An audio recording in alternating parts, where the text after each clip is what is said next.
தமிழகமெங்கும் கிளைகள் கொண்ட Annamalai institute of hotel management and hospital management படிப்பில் சேர்வதற்கான அட்மிஷன் நடைபெறுகிறது.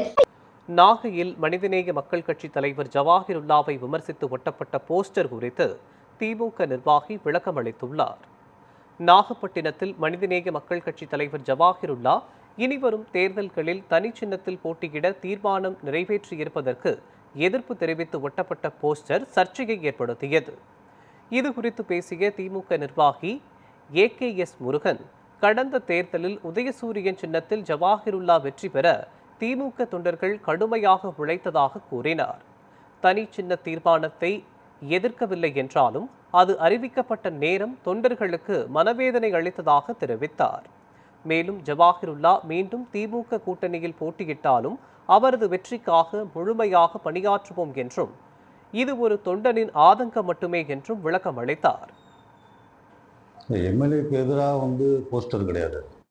அவங்க கொடுத்த தீர்மானத்துக்கு என்னுடைய சாதாரண தொண்டனா என்னுடைய கருத்தை சொல்லியிருக்கேன். இதுதானே தவிர அது என்ன கான்ட்ரவர்சின்னு எனக்கு புரியல. அதை நீங்கள் என்னன்னு கேட்கணும். ஏன்னா எங்களை பொறுத்த வரைக்கும் நாங்கள் எம்எல்ஏக்கு விருப்பம் தெரிவிக்கிறப்ப தலைவர் ஒரு நேர்காணல் எடுத்தாங்க. அதில் எங்களுடைய குரலாக எங்களுடைய மாவட்ட செயலாளர்கள் இந்த முறை திமுகவுக்கு வாய்ப்பு கொடுங்க, உதயசூரியன் சின்னத்தில் ஓட்டளிக்கணும்னு கழக தொண்டர்களும் நாகை மாவட்ட தொகுதி மக்களும் விருப்பப்படுறாங்கன்னு சொல்லி கேட்டார். இப்போ கழகத் தலைவர்கள் தெளிவாக சொன்னாங்க, கூட்டணி கட்சி ஜெயிச்ச தொகுதி அவங்க விருப்பப்படுவாங்கள்ல, அதனால் அவங்க அதை நம்ம எப்படி பண்ணுறது எப்படி அப்படின்னு கேட்டாங்க. சரி நான் பார்க்குறேன்னு சொல்லி அனுப்பிச்சாங்க. கழகத் தலைவர் அவர்கள் எங்கள் ஆசையை நிறைவேற்றுற வகையில் உதயசூரியன் சின்னத்தில் ஓட்டு போடுறதுக்கு ஒரு வாய்ப்பாகும், இந்த தொகுதிக்கு முக்கியத்துவத்தை கருதி ஒரு கட்சியினுடைய தலைவரையே இங்கே வேட்பாளராக அறிவித்தாங்க. அதுபடி பொதுமக்களும் இங்கே உதயசூரியன் சின்னத்தில் தோட்டு போட்டு அதிகமான ஓட்டு வித்தியாசத்தில் தான் வெற்றி பெற்றிருக்காரு.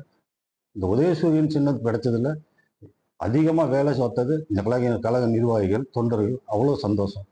நன்றி தெரிவிக்க போகிறோன்ற நேரத்தில் வர்றதுக்கு 2 நாட்கள் முன்னாடியே இப்படி ஒரு தீர்மானம் போட்டிருந்தாங்க. இது சம்மந்தமாக பேராசிரியர் அவர்கள் எந்த விளக்கமும் ஆரம்பத்தில் கொடுக்கல.